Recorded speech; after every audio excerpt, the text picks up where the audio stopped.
Negara Kertagama. Nah, kita para Paraton itu tidak biasanya kan menceritakan tentang Ken Arok ya kalau kalian belajar. Kalau kalian kemarin sudah membaca materi Singasari, nah kita para Paraton ini erat sekali kaitannya dengan Ken Arok atau kaitannya erat sekali dengan Singasari. Nah, selain itu di Kera Paraton itu juga menceritakan sekilas atau secara ringkas tentang lahirnya Majapahit, karena lahirnya Majapahit dan Singasari itu berhubungan ya. Nah, sementara itu ada juga Kitab Negara Kertagama. Nah, Kitab Negara Kertagama ini merupakan puisi Jawa kuno yang ditulis pada masa keemasan Majapahit ya, di bawah Hayam Wuruk.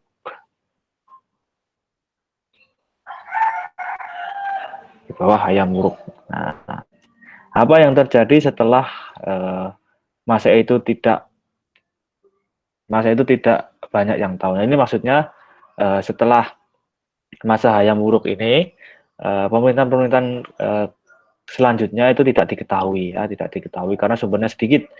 Namun ada beberapa prasasti dalam bahasa Jawa kuno atau catatan sejarah dari Tiongkok dan negara-negara lain yang bisa membantu menyingkapkan sejarah Majapahit. Jadi setelah Hayam Wuruk ini sumber-sumber sejarahnya mulai sedikit, ya, hanya ditemukan beberapa prasasti ya.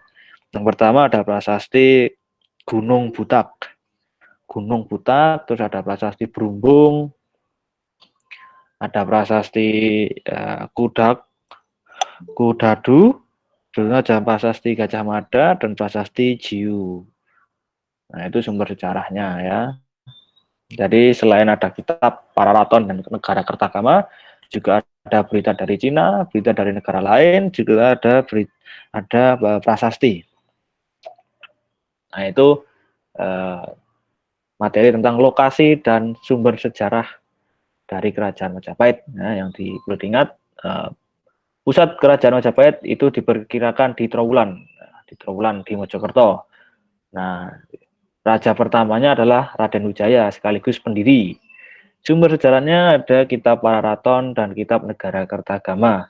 Berikutnya juga ada prasasti ya, ada prasasti Gunung Butak, Brumbung, Kudadu, Gajah Mada, dan Jiu. Berikutnya juga ada catatan sejarah dari Tiongkok. Nah, itu.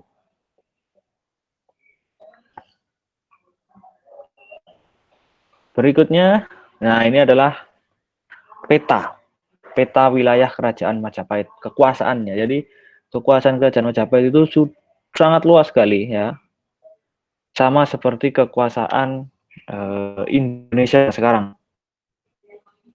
Nah, jadi niatur Nusantara lah seperti itu. Minus di sini ya. Tapi kekuasaan sudah mencapai Siam atau ke Thailand. Nah, ini juga masuk ke pulau-pulau di Filipina. Luas sekali kekuasaannya. Nah, ini Kerajaan Majapahit itu dibangun di atas hutan tarik ya, sekitar tepi Sungai Brantas. Berdalih sebagai pertahanan kerajaan karena Sungai Brantas adalah pintu keluar masuk untuk mengakses wilayah utama kerajaan di Jawa Timur, baik Kadiri atau Kediri maupun Singasari. Jadi Kerajaan Majapahit itu letaknya di dekat Sungai Brantas ya, karena menurutnya kalau dekat sungai ini nanti Kerajaan Majapahit akan memudahkan dalam mengatur pertahanan kerajaan. Lagi pula Sungai Brantas ini kan pintu masuk untuk mengakses wilayah kerajaan di Jawa Timur ya, baik Kadiri maupun Singasari, karena Kadiri dan Singasari itu wilayahnya berada di dekat Majapahit. Bahkan nanti Kadiri dan Singasari menjadi kekuasaan Majapahit. Nah, itu tadi. Jadi Majapahit itu terletaknya di hutan tarik.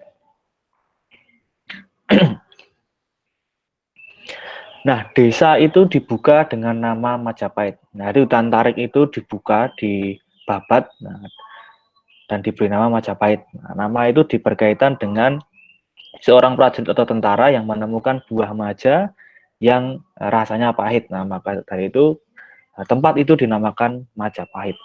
Berkembang menjadi Kerajaan Majapahit. Nah, dalam negara Kertagama disebutkan pengaruh kerajaan Majapahit ini sangat luas, meliputi hampir seluruh negara Indonesia sekarang, dari Pulau Sumatera bagian barat sampai ke Maluku di bagian timur.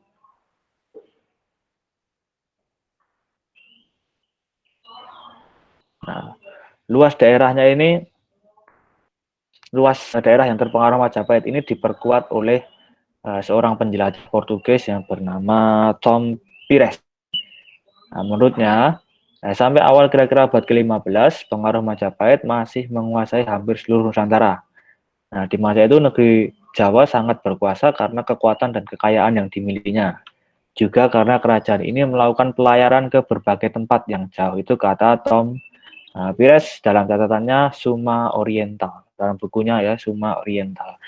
Jadi Tom Pires ini adalah seorang penjelajah dari eh, Portugis yang dia melakukan penjelajahan ke India, terus ke Malaka. Nah, ketika di Malaka mengetahui kalau ada kerajaan Majapahit yang memiliki kekuasaan yang sangat luas sekali. Itu ya awalnya. Nah, ini yang penting juga ini. Penting dan agak jelimet ini. Latar belakang munculnya kerajaan Majapahit. Saya jelaskan. Saat Kertanegara meninggal dalam serangan Jayakatwang, pada 1292, Raden Wijaya ini berhasil melarikan diri bersama Arya Wijaya ke Sumeneb, Madura, dan berstrategi membangun kerajaan baru. Raden Wijaya ini meminta izin pada Jayakatwang untuk membuka lahan baru untuk berdiam, dan Jayakatwang mengizinkannya. Nah, jadi Kertanegara ini adalah raja di kerajaan Singasari, dan Jayakatwang ini adalah Bupati Gelang-Gelang. Gelang-Gelang itu sekarang Madiun. Jadi Jayakatwang ini sebenarnya adalah seorang bupati ya, bawahan dari Kertanegara. Jadi Kertanegara ini kan raja. Raja itu kan membawa bupati. Nah, salah satu wilayah dari kerajaan Singasari adalah Gelang-Gelang. Dan Gelang-Gelang dipimpin oleh Jayakatwang. Seperti itu, Jayakatwang. Nah, Kertanegara ini adalah keturunan dari Ken Arok. Ken Arok atau Ken Angkrok gitu. Angrok gitu ya, itu namanya lainnya seperti itu. Terus Jayakatwang ini adalah keturunan dari Kertajaya. Kertajaya itu dari kerajaan Kadiri. Kadiri. Nah, Jayakatwang ini mempunyai dendam kepada Kertanegara karena nenek moyangnya dulu yaitu Raja Ken Arok itu telah menghancurkan kerajaan Kadiri atau Kediri dan membunuh nenek moyangnya yaitu Kertajaya. Jadi Jayakatwang ini mempunyai dendam dan ingin mengembalikan kekuasaan kerajaan Kadiri. Nah, pada saat itu Arya Wijaya ini adalah panglima atau seorang menteri dari negara. Nah, Kertanegara ini senang sekali mereshuffle menteri, apalagi menteri-menteri yang tidak manut pada Kertanegara. Nah, Arya Wijaya ini salah satunya. Dia di reshuffle, diturunkan dari jabatannya menteri, dan dia memberitahu Jayakatwang bahwa kekuasaan Singasari sedang melemah karena tentara-tentaranya baru saja pulang dari ekspedisi Pamalayu. Nah, mendengar itu, akhirnya Jayakatwang merancang strategi dan akhirnya nanti melakukan serangan terhadap Kertanegara. Nah, serangan itu dimulai dengan diturunkannya pasukan Jaran Guyang. Jadi pasukan Jaran Guyang ini menyerang dari sisi utara. Nah, serangan pasukan Jaran Guyang dari Jayakatwang ini berhasil diredam oleh siapa namanya? Raden Wijaya. Ya. Berhasil diredam Raden Wijaya, tapi pasukan Jaran Goyang ini hanya sebagai pengecoh. Ketika pasukan Singasari pimpinan Raden Wijaya ini berhasil menghalau pasukan Jaran Goyang, ternyata di sisi selatan itu datang pasukan yang sangat besar dari Jayakatwang dan berhasil masuk ke Singasari dan membunuh Kertanegara. Nah, sejak saat itulah Jayakatwang menjadi raja atau menjadi penguasa wilayah Singasari dan Kadiri, seperti itu. Nah, berikutnya Arya Wijaya dan Raden Wijaya ini dibiarkan hidup dan diberi tempat atau diberi wilayah di hutan tarik. Nah, di hutan tarik. Mengungsi ke Sumeneb terus diberi tempat di hutan tarik untuk mendirikan kerajaan. Nah, ini berikutnya dengan bantuan tentaranya dan disa pasukan Madura, ia membersihkan lahan untuk ditempati. Pada itu seorang tentara yang haus mencoba memakan buah maja dan ternyata rasanya pahit. Sejak saat itu tempat tersebut dinamakan Majapahit. Nah, ketika dia Raden Wijaya dan Arya Wijaya ini berhasil mengungsi ke Sumeneb, terus dia dibiarkan hidup oleh Jaya Katuang, dia diberi tempat di hutan tarik dan dibersihkan. Nah, tulis tentaranya memakan buah maja yang rasanya pahit dan tempat itu dinamakan Majapahit. Nah, episode berikutnya adalah November 1292. Pasukan Mongol ini mendarat di Tuban untuk membalas perlakuan Kertajaya yang telah mempermalukan Raja Mongol. Tetapi Kertanegara telah meninggal dunia. Nah, jadi sebelum terjadi peperangan antara Kertajaya dan Jaya Katuang, Singasari itu terlebih dahulu mempunyai masalah dengan bukan kerajaan, jadi dari bangsa Mongol. Dari masa Mongol. Jadi Singasari tidak mau memberikan upeti kepada bangsa Mongol, dan akhirnya karena itu termasuk hal yang mempermalukan Raja Mongol atau Kubilai Khan pada saat itu, akhirnya Kubilai Khan ini mengirimkan pasukan ke Singasari, ke Jawa Timur. Nah, pasukan itu disambut oleh Raden Wijaya. Dan Raden Wijaya saat itu mengaku bahwa saya adalah keturunan atau pewaris tahta dari Kerajaan Singasari. Saya ini adalah pewaris tahta dari Kertanegara. Nah, saya bersedia menyerahkan diri, tapi dengan satu syarat, yaitu bantu saya mengalahkan Jaya Katuang. Nah, permintaan itu disetujui oleh Mongol. Nah, berikutnya Raden Wijaya ini bersekutu dengan pasukan Mongol untuk melawan kerajaan Singosari atau Singasari. Dan pasukan Jaya Katuang ini mengalami kehancuran akibat serangan itu. Nah, melihat situasi yang menguntungkan, ya, Raden Wijaya ini akhirnya berbalik melawan pasukan Mongol dan akhirnya pasukan Mongol berhasil dikalahkan dan meninggalkan wilayah Jawa. Nah, kemudian Raden Wijaya ini mendirikan sebuah kerajaan Majapahit dan bergelar Kertajasa Jayawardhana yang berpusat di Trowulan, seperti itu. Jadi asal mula kerajaan Majapahit itu seperti itu. Agak jelimet.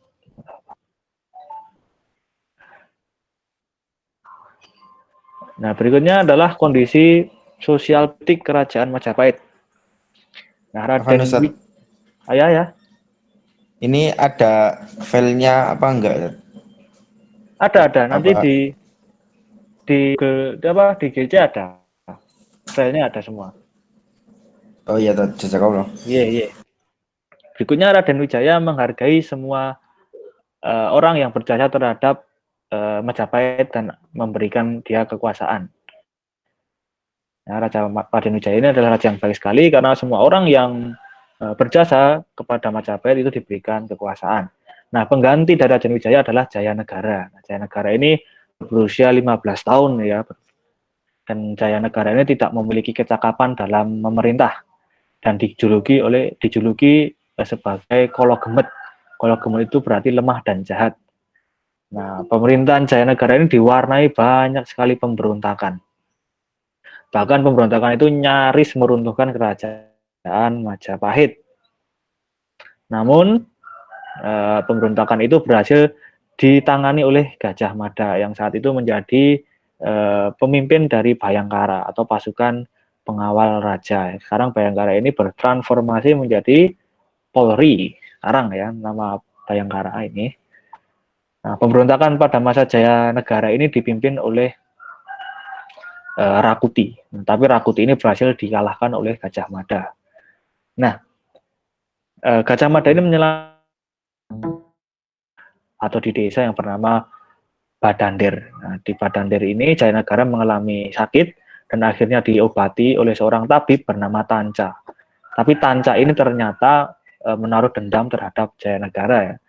Dan kemudian Tanca ini berusaha untuk membunuh Jayanegara, tapi keburu ketahuan oleh Gajah Mada dan akhirnya Tanca ini dibunuh oleh Gajah Mada. Itu peristiwa sosial politik kerajaan Majapahit ya, gonjang ganjingnya, yaitu di masa Raden Wijaya dan Jayanegara. Nah, berikutnya setelah Jayanegara ini wafat, Jayanegara ini tidak mempunyai seorang putra. Nah, kemudian digantikan oleh adiknya yang bernama Gayatri atau Bre Kahuripan dengan gelar Tribuana Tunggadewi. Nah, pada masanya yaitu tahun 1331 terjadi pemberontakan Sadeng dan Keta. Keduanya berada di wilayah Besuki, Jawa Timur. Jadi ketika Buana Tunggadewi atau Gayatri ini memimpin, di Majapahit juga terjadi pemberontakan, itu di Sadeng dan Keta. Nah, pemberontakan ini lagi berhasil diatasi oleh Gajah Mada. Nah, sebagai Mahapatih Hamengkubumi Majapahit. Nah, dan pada saat itu juga Gajah Mada mengucap Sumpah Palapa yang isinya Gajah Mada pantang bersenang-senang sebelum bisa menyatukan Nusantara, seperti itu. Nah,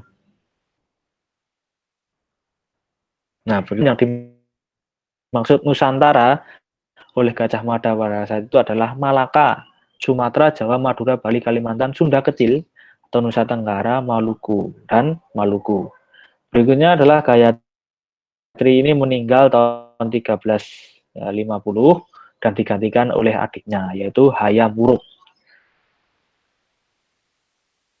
Nah, pada masa Hayam Wuruk inilah nanti kerajaan Majapahit mengalami, nah bisa dilihat, pada masa Hayam Wuruk, Majapahit mengalami atau mencapai wilayah yang sangat luas, ya, dan pengaruhnya sampai ke beberapa negara di Asia Tenggara, dan tidak dipungkiri bahwa kesuksesan Hayam Wuruk ini atas jasa atau peran dari Gajah Mada yang konsisten mewujudkan Sumpah Palapa.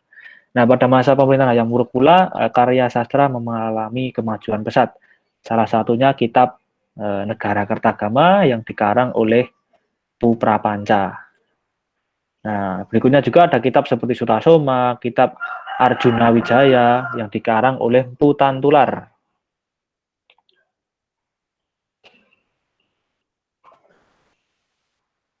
Nah, seorang musafir dari Tiongkok yang bernama Huan juga menuliskan bahwa pemerintahan Hayam Wuruk Majapahit telah mengenal kemajemukan budaya, agama, dan adat istiadat. Nah, karena pada masa Majapahit berdiri yang nama kerajaan Islam, yaitu Samudra Pasai. Dan ketika ini pengalaman saya ketika berkunjung ke wilayah Trowulan, ke museum dan ke makam-makam raja-raja Majapahit, di sana juga terdapat makam dari seorang Muslim. Dan ini disinyalir bahwa ketika kerajaan Majapahit ini berdiri, sudah terjadi interaksi antara Hindu, Buddha, dan Muslim, dan hidup berdampingan di masa Majapahit dan di masa pemerintahan Hayam Wuruk. Dan ini kehidupan di kota Majapahit kurang lebih seperti ini. Nah, jadi kehidupannya masih sederhana sekali, bahkan rumah-rumahnya juga masih sederhana dari kayu, alasnya ini lantainya dari batu bata dan ubin, temboknya ini dari anyaman bambu mungkin ya. Dan di sini juga ada sungai, berarti pada saat itu sungai menjadi tempat yang penting pada masa kerajaan Majapahit. Nah, di sini juga ada pojok sini, kursor saya ini ada candi yang namanya Bajang Ratu ya ini. Kalau kalian bisa ke Majapahit, ke Trowulan, nanti kalian bisa melihat semua peninggalan-peninggalan ini.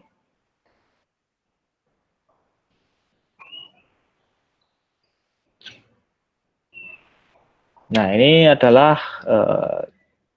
kondisi kota Majapahit. Jadi Majapahit itu adalah kawasan urban awal dalam sejarah Indonesia. Ya, himpunan kompleks permukiman dikelilingi tembok batu bata berdenah kotak-kotak. Setiap blok kompleks dipisahkan oleh jalan, kebun, atau kanal. Nah, pola tata letak ini menjadi ini masih dapat ditemukan di Bali. Kemungkinan besar ibu kota Majapahit tersusun dari himpunan unit permukiman. Nah, ini bisa dibaca. Nah, ini ada yang menarik, yaitu peninggalan menarik adalah celengan berbentuk babi, yang kemungkinan merupakan asal-usul dari istilah celengan yang berkata celeng atau babi hutan. Nah, ini adalah salah dua ya peninggalan dari Kerajaan Majapahit, bisa dilihat di Museum Trowulan. Ada uang kepeng atau uang dari Kerajaan Majapahit, berikutnya ada celengan, ya, celengan peninggalan Majapahit. Jadi kalau celengan dalam Kerajaan Majapahit itu bentuknya ya benar-benar celeng. Nah, kayak sekarang ya, celengan bentuknya bebek, bentuknya macan, seperti itu. Tapi kalau dalam Kerajaan Majapahit, celengan itu bentuknya celeng seperti ini. Dan fungsinya sama, untuk menyimpan uang. Nah, berikutnya adalah faktor-faktor yang mempengaruhi perkembangan Majapahit. Yang pertama yaitu kecakapan dari Mahapatih Gajah Mada dalam menepati sumpahnya, yaitu Sumpah Palapa. Berikutnya ada kemajuan dalam bidang perdagangan dan kebudayaan yang tergolong maju pada masa itu. Yang ketiga, sudah memiliki angkatan perang yang terlatih dan sangat kuat pada masa itu. Berikutnya ada sistem pemerintahan sudah teratur, nah, terutama pada sistem pemerintahan Hayam Wuruk. Dan itu struktur birokrasi dan pemerintahannya sudah tertata rapi. Berikutnya ada Perang Bubat. Ya, Perang Bubat ini salah satu legenda terkenal. Orang Jawa tidak boleh menikah dengan orang Sunda, yaitu berkaitan dengan Perang Bubat. Ya, jadi Perang Bubat ini adalah politik dari Gajah Mada, ya. Jadi politik tuan Nusantara dari Gajah Mada yang ingin menyatukan seluruh Indonesia, ya, termasuk Sunda. Nah, politik penyatuan Nusantara Gajah Mada ini baru berakhir pada 1357 dalam apa yang disebut Perang Bubat, yaitu perang antara Kerajaan Sunda dan Majapahit. Latar belakang perang tersebut adalah Hayam Wuruk berniat meminang putri Raja Pajajaran Sri Baduga Maharaja yang bernama Dyah Pitaloka Citra Resmi atau Citra Rasmi. Pihak Pajajaran menganggap lamaran itu sebagai perjanjian persekutuan. Nah, berikutnya, rombongan kerajaan Pajajaran ini bertolak ke Majapahit, ya, untuk mengantarkan sang putri yang untuk dipertemukan dengan Hayam Wuruk. Nah, Sri Baduga ini memerintahkan pasukannya untuk berkemah di lapangan Bubat, menunggu Hayam Wuruk menjemput putrinya, yaitu Citra Rasmi. Nah, namun Gajah Mada itu melihat sebuah peluang itu bisa memaksa kerajaan Sunda untuk takluk kepada kerajaan Majapahit. Nah, ia melarang Hayam Wuruk untuk menjemput Citra Rasmi dan menginginkan Sri Baduga sendiri yang datang sebagai tanda takluk. Nah, Sri Baduga ini atau Raja Pajajaran ini akhirnya murka dan menolak mentah-mentah, dan akhirnya perang pun terjadi. Perang pun tidak terelakkan. Nah, meski dengan gagah berani memberikan perlawanan, tapi Raja Baduga dan kerajaan Pajajaran pada saat itu kalah telak, ya, karena kita tahu bahwa kerajaan Majapahit ini mempunyai tentara yang sangat kuat. Ya. Dan akhirnya Dyah Pitaloka atau Citra Rasmi ini bela pati atau bunuh diri untuk menghormati atau untuk membela kehormatan kerajaannya. Nah, berikutnya ini yang terakhir ya. Nanti yang terakhir yang ini bisa dibaca sendiri. Kemunduran Majapahit ya. Kemunduran Majapahit ini karena faktor pertama karena Gajah Mada sudah tidak lagi memimpin angkatan perang dari Kerajaan Majapahit, ya, karena Gajah Mada ini meninggal tahun 1364. Nah, selama 3 tahun jabatan Mahapatih ini tidak ada yang mengisi, dan baru 3 tahun kemudian diangkatlah Gajah Enggon sebagai penggantinya. Faktor berikutnya karena wafatnya Hayam Wuruk. Nah, wafatnya Hayam Wuruk ini menjadi sebuah tanda kemunduran Majapahit, karena setelah itu terjadi perebutan kekuasaan. Nah, ketika ia digantikan oleh putrinya yang bernama Kusuma Wardani, yang menikahi sepupunya sendiri, yaitu Pangeran Wikramawardhana. Ya, Hayam Wuruk ini selain mempunyai anak Kusumawardhani, ya dia juga mempunyai selir, anak dari selirnya yaitu bernama Wirabumi. Nah, Wirabumi ini menuntut haknya atas kerajaan Majapahit. Nah, akhirnya Wirabumi ini diberi kekuasaan di Blambangan, Jawa Timur. Nah, tapi Wirabumi ini tetap tidak puas ya dengan keputusan itu. Dia tidak ingin di Blambangan, dia ingin menjadi raja di kerajaan Majapahit. Nah, akhirnya terjadi perang antara Wirabumi dan Wikramawardhana yang dikenal dengan Perang Paregreg. Nah, perang ini berakhir dengan menangan Wikramawardhana, sementara Wirabumi ditangkap dan dipancung. Nah, setelah itu nanti terjadi perang lagi ya antara Wikrama dengan anak buah dari siapa tadi? Abumi. Nah, seperti itu materi dari kerajaan Majapahit. Saya tidak bisa banyak sekali menjelaskan karena waktunya sangat mepet. Mepet sekali, dan kerajaan Majapahit ini materinya sangat banyak dan luas. Dan ini sudah saya singkatkan, dan yang tadi belum bisa saya jelaskan silahkan dibaca sendiri, dan kalian juga bisa menambah materi dari buku BSE yang sudah saya share di hari-hari yang lalu, dan bisa juga belajar melalui internet ataupun modul yang sudah saya share di GC. Seperti itu. Nah, mungkin ini yang bisa saya sampaikan tentang kerajaan Majapahit, dan ini materi terakhir. Besok minggu depan kita masuk ke materi masuknya Islam ke Indonesia.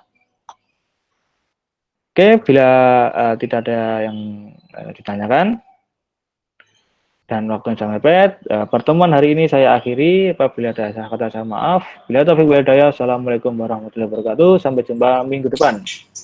Waalaikumsalam warahmatullahi wabarakatuh.